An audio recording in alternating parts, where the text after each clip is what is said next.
Olá pessoal, tudo bem com vocês? Eu espero que sim. Nós aqui estamos curtindo um verão um pouco fora do padrão holandês, né? Todo mundo está reclamando do calor na Europa. Portugal, os incêndios que todo ano se repetem, essa história muito estranha, é igual do Canadá, o tempo todo ano essa confusão, parece que tem alguém ganhando com isso, essas coisas, não dá para notar que tem algo estranho por trás desses incêndios florestais. Começaram a ficar muito constantes, como muitas coisas estão acontecendo hoje no nosso mundo, de forma estranha. Nós aqui na Europa estamos sob restrições incríveis e elas aumentam. Todos têm acompanhado aí o euro, pela primeira vez em 20 anos ficou abaixo do dólar e parece que ninguém está entendendo, né? Os líderes dos nossos países parece que são os perfeitos imbecis, né? Ou então o poder que está por trás deles é muito maior do que o que nós imaginamos. Não sabemos qual é essa agenda louca, debilóide. Vai destruir um continente inteiro e vai arrastar o mundo também.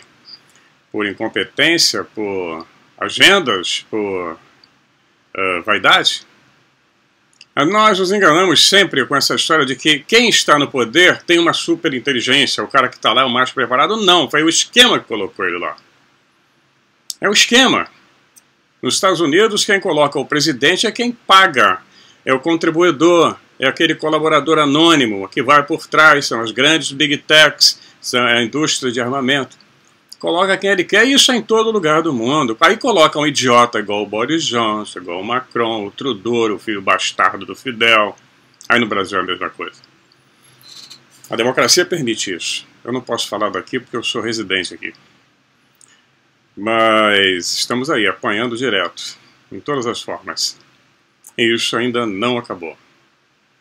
Vai piorar. Essa é a agenda. Ou as agendas, né? Eu estou bem aqui, né? Eu e Magdalena estamos bem, nós escolhemos viver aqui. Se eu tenho que escolher o campo de batalha, onde eu vou batalhar a minha última guerra, eu escolhi aqui. Eu tenho ligações muito fortes com a Holanda, um país que me acolheu, tanto quanto o Canadá. Eu tenho excelentes lembranças, mas a minha ligação com a Holanda é muito mais forte. A minha mulher é holandesa, uma boa parte dos meus amigos são holandeses, e é por aqui que eu vou ficar. Eu escolhi meu campo de batalha. Pro bem ou pro mal. Ou como diria um grande general Klingon, Today is a good day to die. Hoje é um belo dia para morrer. Mas podemos deixar para amanhã, né? Vamos começar nosso vídeo.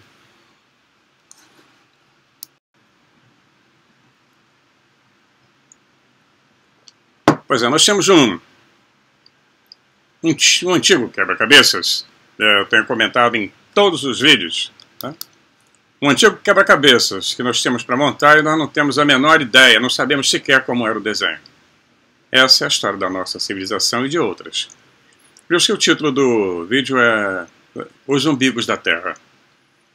Então vamos começar lá pelo Zep-Tep, quando os egípcios chamavam, como os egípcios chamavam aquela era antes do dilúvio, antes da grande catástrofe, antes da grande enchente, onde os deuses, era a era em que os deuses governavam. Nós já falamos sobre isso em outros vídeos. Nós estamos vivendo agora, em 2022, sobre um mundo construído em cima de escombros, não de uma, mas de várias civilizações que, de uma forma ou de outra, foram apagadas ou canceladas, para usar a palavra da moda. Foram de uma forma natural ou artificial. Natural quando provocada por uma intensa atividade vulcânica, terremoto, ou as famosas Drias, a Young Dria, que eu falei no vídeo passado e vou falar dela hoje também. Esses eventos foram capazes de modificar totalmente a superfície do nosso planeta e com isso levando quase à extinção de diversas espécies animais, insetos e seres humanos. Eventos esses que permaneceram na memória dos povos antigos até os dias de hoje.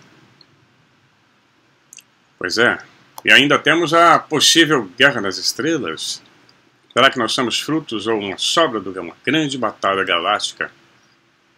Pelo controle desse lado da galáxia, e nós ficamos aqui prisioneiros de uma raça chamada Arcontes?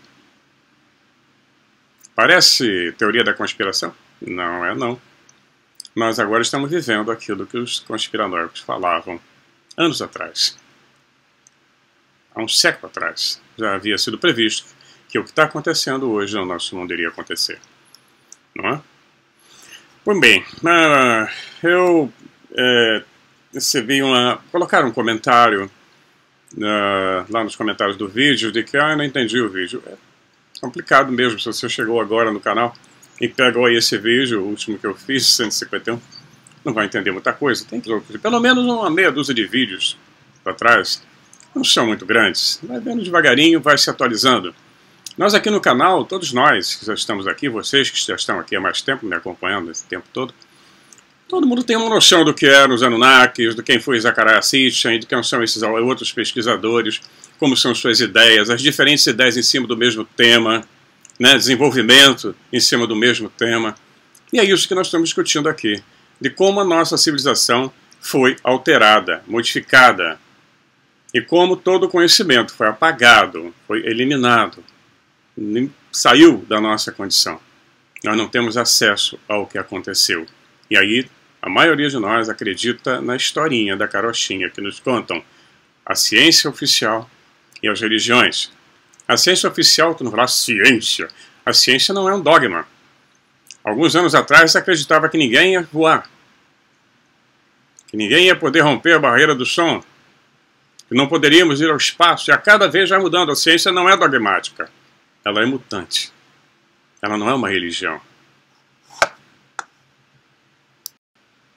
Então, de acordo com as tradições mais antigas da Mesopotâmia, a humanidade foi criada no umbigo da Terra, em Uju, que significa carne, Sar, vínculo, lugar, terra, né? Tem Ki, quer dizer, Sar, vínculo, Ki, lugar e terra. Eu vou repetir que eu me atrapalhei da leitura. Ela foi criada no umbigo da Terra, em Uju, que significa carne, Sar, que significa vínculo, Ki significa lugar ou terra. No Rig Veda, a escritura mais antiga da Índia, o universo nasceu e se desenvolveu em torno de um núcleo, em torno de um ponto central. Já mais aqui no Oriente Médio, nós temos o Monte Moriá em Jerusalém, agora a rocha da cúpula, a rocha do domo, tem aquele domo dourado, que é motivo de briga entre as três religiões abraânicas, né? Nunca se entenderam, cristianismo, islamismo e judaísmo. Ali no monte da cúpula da rocha, centro de Jerusalém, onde supostamente Abraão ia sacrificar seu filho ao Elohim.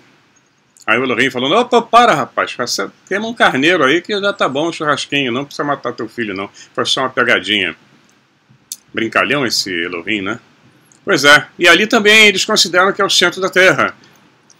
E esse é o tema da antiga religião, das antigas religiões, das mitologias pelo mundo inteiro, né?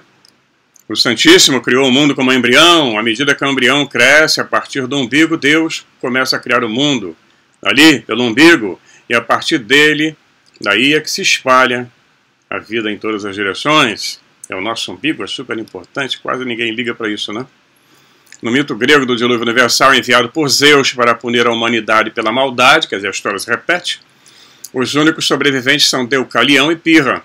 A sua arca, também tem uma arca, repousa no Monte Parnasso, bem acima de Delfos, um local considerado em toda a antiguidade clássica como o umbigo da Terra, o famoso oráculo de Delfos, na Grécia. Quantos reis, quantas pessoas importantes foram lá se consultar com as Pítias? Ela sentava num tripé, num tripóide, onde saía ali em Delfos um gás que saía do entrância das montanhas, a região vulcânica, e elas ficavam doidonas e aos gritos elas proferiam as suas profecias.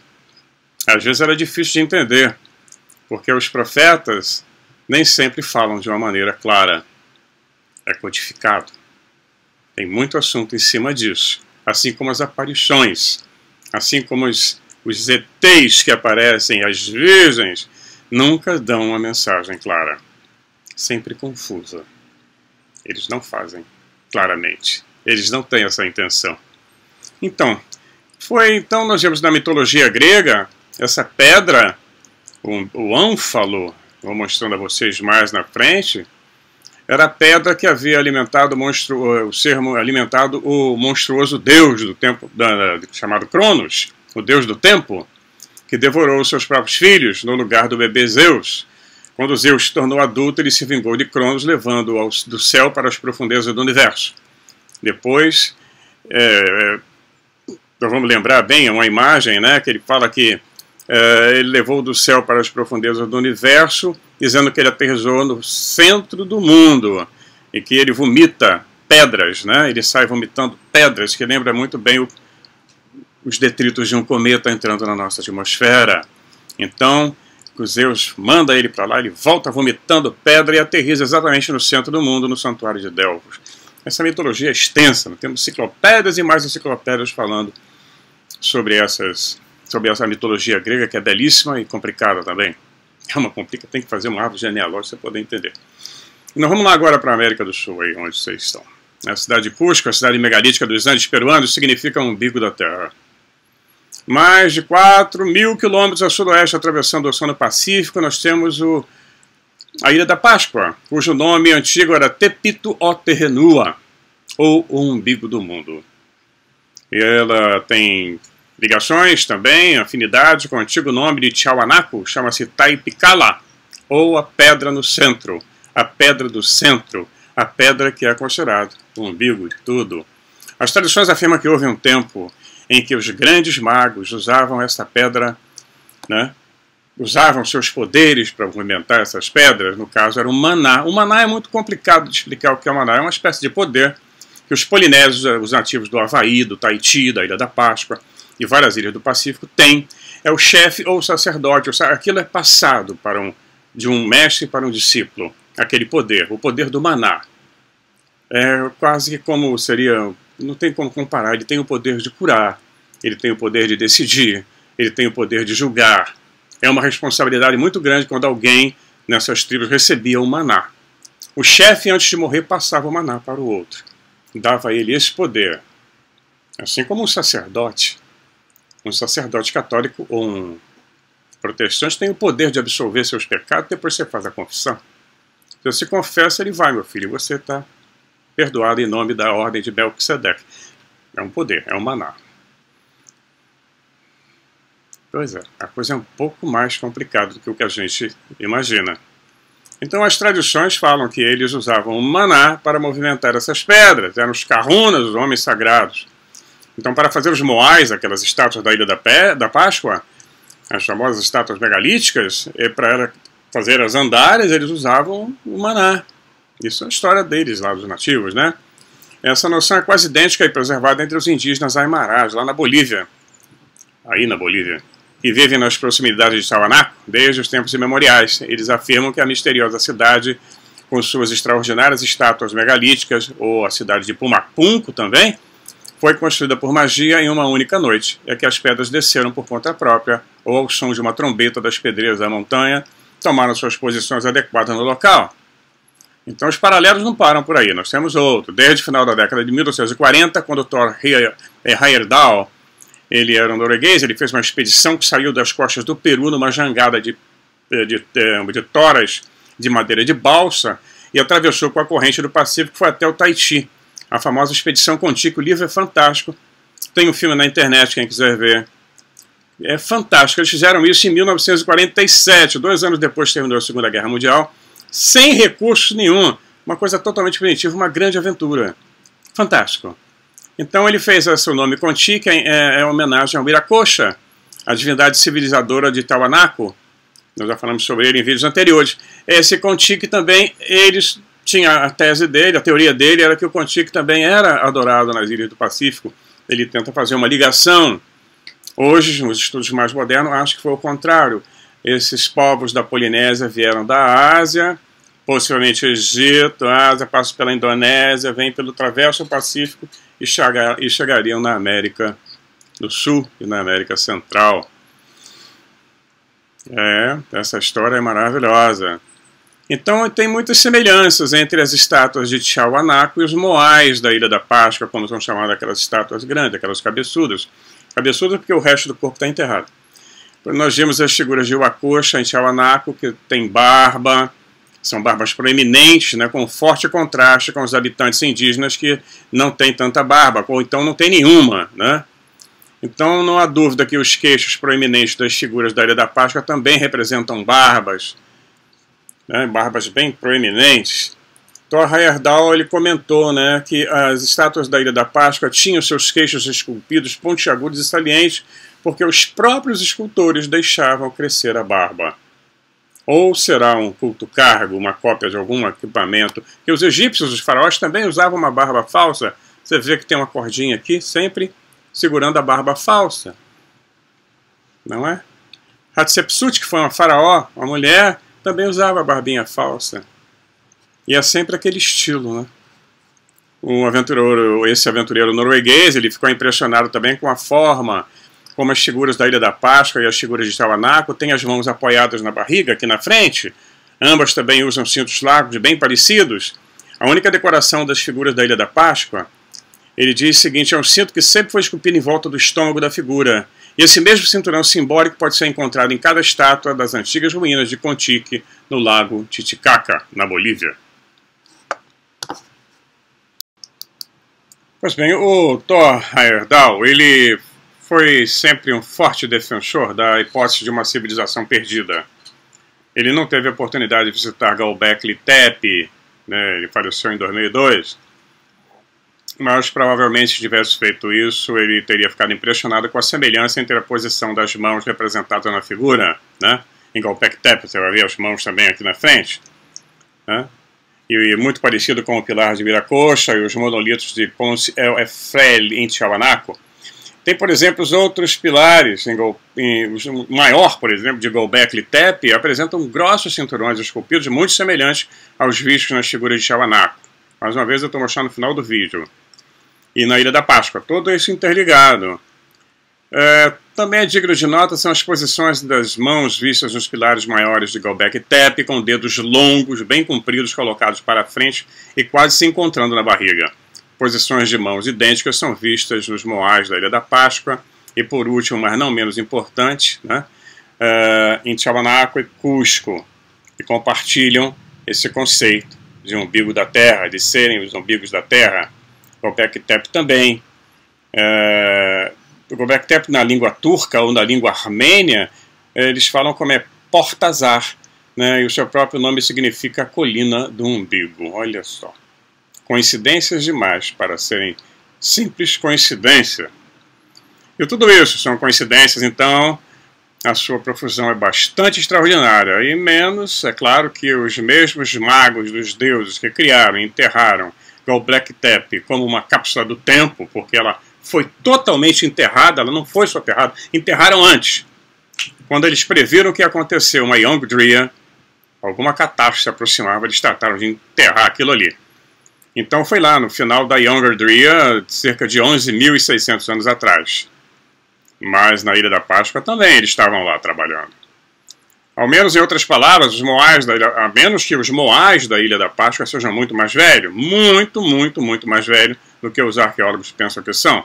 Eles seriam remanescentes das terras antediluvianas, antes do dilúvio, porque a Ilha da Páscoa é um dos pontos mais isolados do planeta.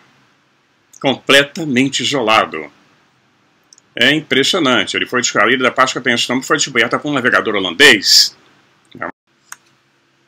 O nome do navegador holandês é difícil de pronunciar. Foi em 1722 que ele descobriu, foi no dia da Páscoa, daí o nome Ilha da Páscoa.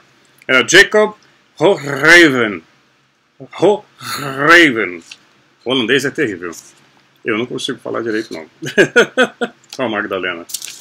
Então, o Jacob descobriu em 1722 a Ilha da Páscoa.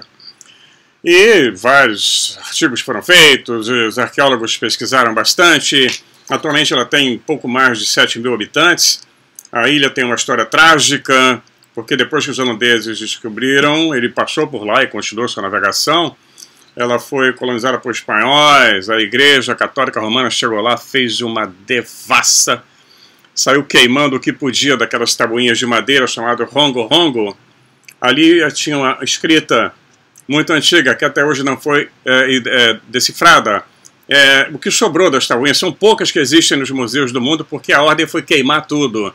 Elas foram destruídas. E os poucos elementos da elite, da família real, que ainda existiam, que eram remanescentes. A história da Ilha da Páscoa é muito complicada. Tiveram duas facções que brigavam entre elas, como sempre tem essa discórdia. Eles já estavam bem dizimados quando os espanhóis chegaram. Quando os holandeses chegaram, depois dos espanhóis chegaram, já tinham poucos sobreviventes. E os poucos que tinham foram levados como escravos para trabalhar nas minas do Chile. Essa ilha hoje pertence ao Chile. E lá nas minas de prata, não sei bem de qual era o minério que eles trabalhavam fazendo a exploração, eles morreram aos borbotões, até que um outro padre também ficou impressionado com o tratamento e escreveu ao Papa. O Papa mandou que eles fossem devolvidos à ilha, os sobreviventes, mas já a classe real tinha sido quase totalmente dizimada. Doenças, maltratos, etc. E assim o conhecimento se perdeu. Eu fiz aí um breve resumo da história da Ilha da Páscoa, dá para estender bastante em cima disso. Mas como sempre nós vamos vendo que ou você conquista ou será conquistado. Ou você domina ou será dominado. Ou então você tem que chamar o primo mais forte, o irmão mais velho. Essa é a história da nossa humanidade. Até agora é assim. É o que está acontecendo agora aqui. É o que tem acontecido o tempo todo. Ou você domina, ou você vai ser dominado. Não tem bonzinho nessa história. É todo mundo com sede de poder. Desde o motorista Praça 15 Caxias, que vem a 200 por hora na Avenida Brasil e dá aquela freada, ele tem o poder, ele está com o volante na mão. Eu tenho uma diferença muito grande com motoristas de ônibus do Rio de Janeiro. Nossa, eu fiquei traumatizado até hoje. Mas, por isso que eu não consigo andar num ônibus lá, não tem, né, mais com a idade que eu tenho. Mas, vamos voltar lá para a Ilha da Páscoa. Então, é um erro... Nós vamos ver que fizeram várias. Os arqueólogos acreditam que o mais antigo Moai, né, a estátua, deva ter sido feito por volta de 690 depois de Cristo, imagine. E o mais novo cerca de 1000 anos depois, em 1650, pouco antes dos holandeses chegarem. No entanto, a radiocarbono ele não pode datar monumentos de pedra diretamente, ele vai datar a terra que está em volta do monumento. Então ele sabe... Se a terra ali, o material orgânico, tem 5.000 anos, ele sabe pelo menos aquela pedra está ali há 5.000 anos ou muito mais. No caso da Ilha da Páscoa, é perigoso datar, porque houve muita interferência, mas agora eles chegaram até lá, na base. Tem estátuas com 9 metros, quase na altura daqui no 5º andar onde eu estou. 9 metros, quer dizer, seria 3 andares, eu estou no 5º, é um pouco maior, mais alto. Mas... Então, as análises que podem ser feitas naquele material orgânico do pé da estátua vão dizer a idade dela, aproximada, mas eles não dizem, né? Então, nós vemos que mesmo na praia de Anaquena tem uma plataforma, eles chamam de Aru. Eu visitei um Aru na Ilhas Havaianas. Eu tenho um filme, ainda vou repetir esse filme, eu fiz há muito tempo. O ano retrasado, antes de eu vir para a Holanda, nós fomos passar uns dias lá no Havaí. E eu fiz um filmezinho lá em um Aru. Pertinho, na ilha de Oahu, né? Um Aru na ilha de Oahu. Então, mas esse está na praia de Anaquena, na Ilha da Páscoa, e eles diziam que tinha a mesma idade dos Moais, estavam ali em pé, né? Estou mostrando para vocês no final. Mas a plataforma é muito mais nova, até porque ela foi construída em cima de uma cabeça de um Moai, por baixo, servindo de base. Então foi uma reutilização do material, como acontece no Egito, como aconteceu na Babilônia, na Assíria, etc. Sempre assim, eles pegam o que já estava pronto, fazem uma adaptação, faz uma renovação, chama aqui de renovation, né? Então, se os seres humanos tivessem se estabelecido lá na Ilha da Páscoa, na época do Young Drea, quando o nível do mar era mais baixo do que hoje, a Ilha da Páscoa poderia ter feito parte de uma cadeia de ilhas antediluvianas íngremes e estreitas. Daí as ilhas do Pacífico formarem um colar, tão longas quanto a Cordilheira dos Andes. Então, o material orgânico que eles teriam deixado para trás poderiam, se possível, ser datados, mas eles não fazem. Tá, o pico da elevação no Pacífico Leste, que hoje conhecemos como a Ilha da Páscoa, esse topo dessa montanha, assim como o Havaí também é o topo de uma montanha, isso seria... esse topo teria sido não usado para fins residenciais, porque o que aparece da Ilha da Páscoa é só o topo, só o pico da montanha. E sim, ele teria sido usado como área religiosa, né? Exclusivamente para cerimônias religiosas, onde estão essas grandes estátuas. E se houver algum resto arqueológico de alguma cidade, de algum assentamento arqueológico grande, vai estar ainda no fundo do mar. E ali o Oceano Pacífico é extremamente profundo. Bom, nós estamos vendo aqui, dá para mostrar para vocês aqui no Globo, a Ilha da Páscoa é esse pontinho aqui, ó. Deixa eu mostrar aqui para vocês, tá? Ilha da Páscoa. Outro, aqui. Aqui. Bem longe da costa do Chile. E depois nós vamos ver o Oceano Pacífico, né? Como ele é gigantesco. Olhando do espaço, nosso planeta, determinado ângulo, você só vai ver mar. E essas ilhas aqui são as ilhas do Pacífico, né, espalhadas ao longo do Pacífico, que poderiam ter feito da Atlântida, o tal continente submerso. E o povo que habitou essa ilha, o povo polinésio, ele provavelmente, tudo é provável, porque eu não tenho certeza, eles seriam migrados da Ásia, navegando. Os que sobraram depois do dia guardaram conhecimentos, porque ninguém consegue entender como é que eles navegavam por esse oceano gigantesco. Você não tem ideia do que é o tamanho do Oceano Pacífico. Você sai de São Francisco para o Havaí, você vê que você atravessa um oceano, é impressionante. São 4.000 milhas. É coisa pra caramba, só para chegar no Havaí. Agora, do Havaí até o Tahiti, são mais milhares de milhas. Você vai se perder na vastidão do Oceano Pacífico. E os polinésios faziam as travessias oceânicas com catamarãs feitos em madeira, em troncos escavados. Eles não conheciam prego, mas desenvolveram toda uma arte de construção usando cola de peixe, cola de fruta, costurando as tábuas que eles faziam com as madeiras. E navegavam e colonizaram toda essa vasta região do Pacífico, mas esse assunto com uma outra live. Vamos continuar ainda por aqui, porque a gente vai desviar o caminho para os polinésios, que eu sou apaixonado, tem a ver com a Indonésia, tem a ver com a China, com a Tailândia e com o Egito também. Depois nós vamos conversar ainda sobre essas fantásticas viagens aqui um catamarã nativo dos polinésios, que fizeram a colonização de todo o Oceano Pacífico, nesse tipo de embarcações. E por acaso foi o primeiro barco que eu construí, foi um catamarã em 1976. Tamuri, que é o nome da dança tahitiana. Depois eu fiz um outro catamarã chamado Nivonan. Depois eu tive mais um outro catamarã de 25 pés. Eu sempre fui apaixonado pelas embarcações polinésias, tem os catamarãs, trimarãs. Na época ninguém conhecia, ninguém sabia o que era. Depois virou moda, lançaram o Hobbycat, etc. Mas a história do povos do Pacífico é uma coisa impressionante, como eles faziam a navegação, se utilizando de estrelas, de constelações. Eles não conheciam a bússola, mas eles tinham uma bússola estelar, uma bússola espacial. Tinham uma noção cósmica impressionante. A navegação deles era precisa. Você não acha uma ilha do Pacífico muito fácil nem nos dias de hoje. Algumas são muito baixinhas. Você não enxerga no horizonte, eles acertavam todas as ilhas e sabiam cada uma. Eles tinham todo o mapa estelar guardado na cabeça, porque eles não tinham escrita. Quando os ocidentais chegaram lá, descobriram que eles não tinham nada, não tinham nenhuma escrita, mas tinham as tradições, eram contadas em cânticos, em música. E aí nós vamos chegar num outro livro que eu estou estudando ainda, porque ele é uma enciclopédia, que é esse aqui, que é The Children of the Sun, que mostra um estudo sobre os egípcios e a sua presença no Oceano Pacífico. Esse livro foi escrito em 1923, e é um tijolo, com letrinha pequena.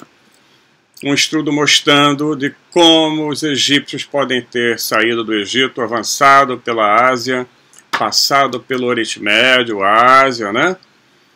Chegando pela Índia, foram chegando na Tailândia, foram para a Indonésia, foram migrando pelo Pacífico. Existem costumes egípcios dentre os havaianos e os povos do Pacífico, são vários, não só os havaianos, taitianos, tem o da ilha de Samoa, tem toda uma diversidade.